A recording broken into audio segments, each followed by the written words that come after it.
আসসালামু আলাইকুম ও রহমতুল্লাহি ওয়া বারাকাতুহু। সুপ্রিয় দর্শক শ্রোতা, আমরা শুনেছি গত 29 এপ্রিল 2024 কুমিল্লার সদর দক্ষিণ থানাধীন এলাকায় একটা 9 বছরের শিশুকে ধর্ষণের পর হত্যা করা হয়েছে। বিষয়টা সত্য এবং আসামি অলরেডি গ্রেপ্তার হয়েছে। জন্য কাজ শুরু করি।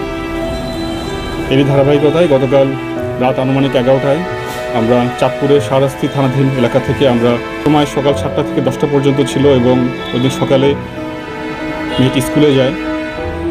সকালে 11টা বেজে যাওয়ার পরেও যখন সন্তান বাসায় ফেরেনি তখন মা চিন্তিত হয়ে পড়ে এবং মেয়ের খোঁজে বের হয়ে যায়। রাস্তায় কোথাও না পেয়ে মা সন্তানের খোঁজে স্কুলে চলে যায় এবং শিক্ষকদের জিজ্ঞাসাবাদে তিনি জানেন তার মেয়ে চলে গেছে 10টার পরেই।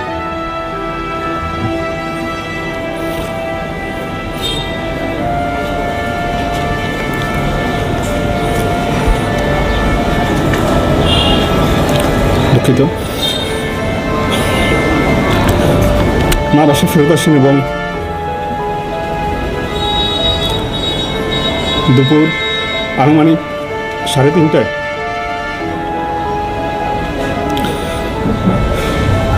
জনৈক ব্যক্তি জানান তার মেয়ের লাশ পাওয়া গিয়েছে একটি ধানের জমিতে।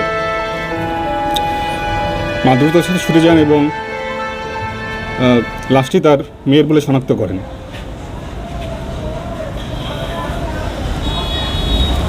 এ সময় জনৈক ব্যক্তি জানান যে তিনি অভিযুক্ত মফিজুল ইসলাম প্রকাশ বা মফুকে তিনি সকাল 11টার দিকে এই বাঁশঝাড়ের ভিতর থেকে দ্রুততার সাথে বের হয়ে যেতে দেখেছেন। আমরা অবিলম্বে তার খোঁজ করি এবং তাকে আমরা গতকাল ধৃত করি। জিজ্ঞাসাবাদে তিনি জানান তিনি ভিকটিমের প্রতিবেশী এবং পুরো পরিচিত এবং এই সুযোগটাই তিনি নেন। তিনি জানতেন কোন সময় স্কুল থেকে মেয়েটি ফিরে আসবে। তিনি রাস্তার পাশেই ছিলেন এবং ফেরত আসার পথে আনুমানিক 11:15টার দিকে তিনি মেয়েটিকে তুলে নির্জন স্থানে নিয়ে যান এবং পাশবিক নির্যাতন করেন এবং নির্যাতনের এক পর্যায়ে তিনি মেয়েটি চিৎকার করলে তাকে মুখ এবং গলা চিপে তাকে হত্যা করেন। আমরা আশা করি আমরা সবাই এই হত্যাকাণ্ডের বিচার চাই।